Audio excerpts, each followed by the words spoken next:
And today we are reacting to LeBron James highlights that he's been in all 10 of the NBA Finals. En 1, 2, 3, 4, 5, 6, 7, 8, 9, 10.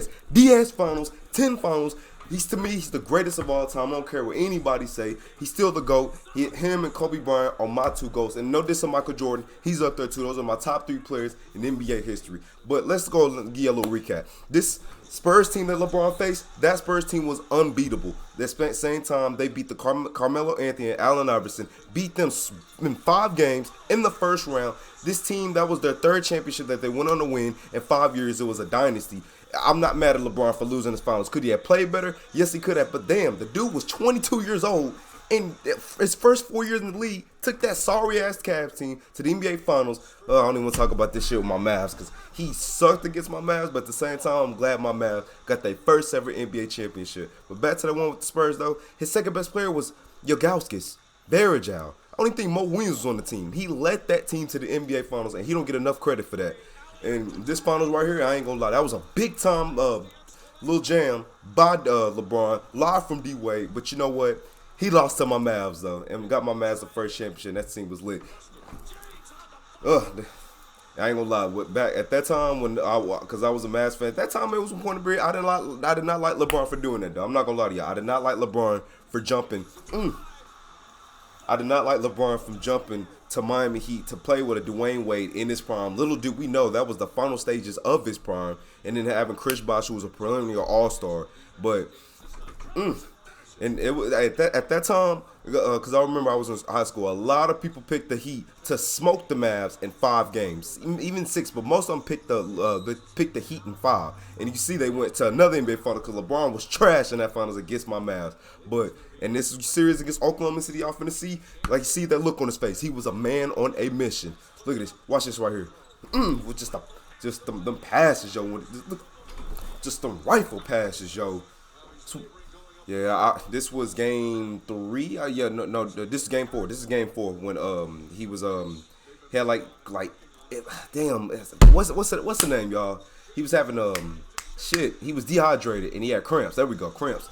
And that was a big time 3 that he hit on Thabo Sefolosha, who was one of the best defenders in the league at that time. And the fact that LeBron hit that and he was cramping, and then Miami still went on to win that game. And then in game 5, they smoked the hell out of OKC. And literally, they beat them by over 20 points. And that was a young potato chips over championship James Harden. He wasn't even that fat back then, but he is now. But look at LeBron's face. He's a man on the mission. Look at the score. It's almost at the end of the 3rd quarter, 80-63.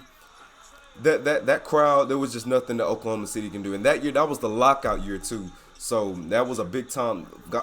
It was LeBron's first championship, and it was this one against the San Antonio Spurs. Oh yeah, this was a classic series. LeBron was at his peak as far as offensively and defensively. He should have won Defensive Player of the Year that year, and he also went on a streak where he had like 7-8 games of 30+ points, but he shot over 60% from the field. Most of them was like 76. LeBron went games that year, only missed 2 shots.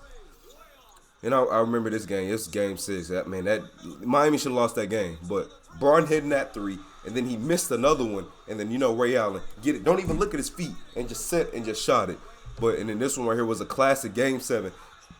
And I'm surprised the San Antonio Spurs bounced back because the fact that they lost game 6 in the fashion that they did in the turnaround, and they played their ass off in game 7. They did. But you know what? At the same time, they just didn't have enough gas, man. Ginobili, Duncan, Parker, they gave everything they had in that game 6. And Bron just put a stamp on it in that game 7. He scored over 30 points that game.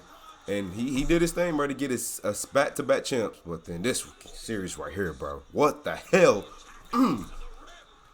LeBron was a one-man show that whole series. Literally, D-Wade was not the same D-Wade. That was the end of his prime because dude was having knee injuries and stuff like that, and it was over with. Chris Bosh was still a perennial all-star, but he just wasn't able to fully showcase his full prime. But if you notice, there's not really a lot of highlights from this series because LeBron, like I say, was a one-man show, and they got smoked in this game. But LeBron early on showed that, hey, I'm not going down without a fight. But at the end of the day, the San Antonio Spurs are a well-oiled machine. Had Kawhi Leonard, young Kawhi Leonard on top of that. I'm telling y'all, in this series, y'all, he was a one-man show. Literally, a one-man show.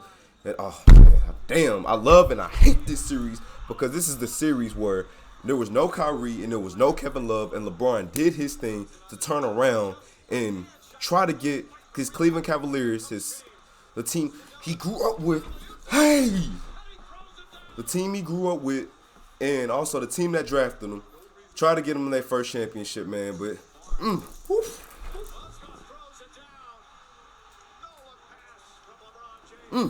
just them no look passes, bro. So when that time LeBron does something special, you just want to walk off.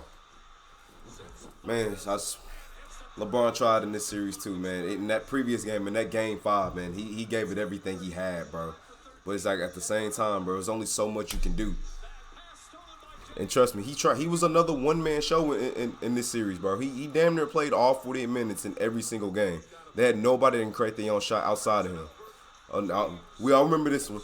This the classic 2016 finals where the Cavs came back down from a 3-1 lead. Y'all going to say had that little 2-0 lead, but you know what? Goat James and Kyrie Irving came back to Cleveland and won that game 3.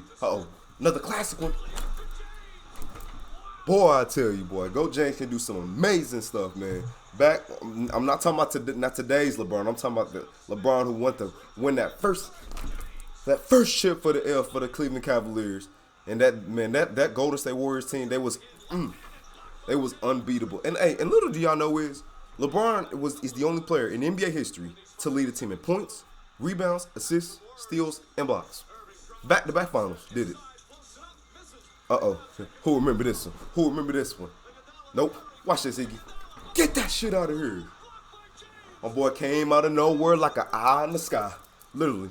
And it's crazy how where he was at on the court. He literally tracked down Iguodala. J.R. Smith got to give him credit because he altered the layup, and LeBron was able to come in and clean that shit up. But this right here, I ain't gonna lie, I'm still mad at Kevin Durant for this. But that was filthy.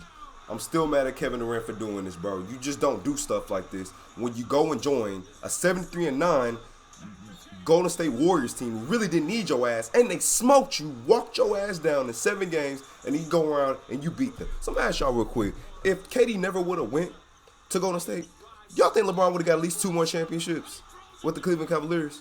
Because we all know that that if he never would have came in this finals, LeBron would have won that second chip for the Cleveland Cavaliers. And he had 5 chips right now instead of just 4. But just look at this pass, yo. Oh, this is another masterpiece. This is the 51-point performance. I've watched LeBron for a long time, since 2003 when he came into the league. I've never seen him have an efficient shooting game 1 like he did in that game, because he was smoking. He was on fire. He was stirring it up, boy. And of course, J.R. Smith with the oops, damn, I didn't know we was tied up, you dumbass. Oh, man, I hate Kevin Durant for doing that, bro. Why did he make it unfair, bro? Literally, it's another series with this. It's a one-man show. And people still hold these kind of finals against LeBron. They hold the finals losses record to him. How he your GOAT? He's lost 6 times in the finals. He lost to Kevin Durant, Golden State Warriors, twice. Where it was literally 3 players, Steph Curry, Klay Thompson, and Kevin Durant. He faced them 2 times in the finals and lost both of them. Damn, 1 against 3. What the hell you expect? Come on now. Tyler Hero, get that little ass out the way. And this is LeBron's last chip that we all know that he won again, the bubble against the Miami Heat. And thing is, LeBron James in that series, he was the best player in that series. AD was a little bit hobbled because he had something with his Achilles going on. He didn't rupture or anything like that, but it was sore. And LeBron said, hey, I got to put this team on my back. I got to put this team on my back, and I got to go to work, y'all. That's basically what happened. Said he had to go to work. And as we finna see, I know they finna show highlights of the classic Game 5.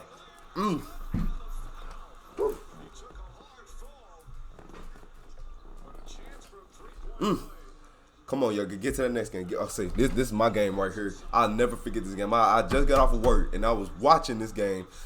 Yes, sir. And that was the Black Mamba jerseys where the Lakers said, we're gonna win this Game 5. We're gonna win this for Kobe Bean Bryant, RP the Black Mamba. And LeBron said that, hey, we're going to get this win. We winning this for Kobe. And him and Jimmy Butler went at a classic matchup. And this is a 35-year-old LeBron James who was still, in my opinion, the best player in the world and still was able to get it done.